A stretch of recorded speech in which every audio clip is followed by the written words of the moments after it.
রাসূলুল্লাহ, এই যে আপনি এই জায়গায় বদরের প্রান্তরে সেনা শিবির স্থাপন করলেন, সেনা ক্যাম্প স্থাপন করলেন, এটা কি আল্লাহর দেখিয়ে দেয়া কোনো জায়গা নাকি আপনার ইচ্ছায়?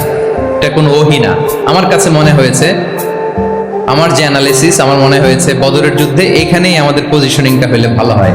হাব্বাব ইবনে মুনযির রাদিয়াল্লাহু তাআলা আনহু বলেন না, ইদান লাইসা হাযা বিমানসিল ইয়া রাসূলুল্লাহ, তাহলে এইখানে যদি আপনার নিজ থেকে আপনি এটা ডিসাইড করেন, আমি আপনার অনুমতিক্রমে বলতে চাই ইয়া রাসূলুল্লাহ, এটা সুন্দর জায়গা হয়নি, সুন্দর জায়গা হয়নি, তাহলে কোথায়?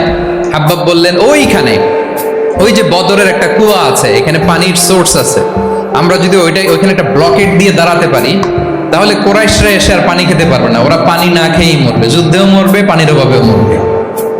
আল্লাহু আকবার।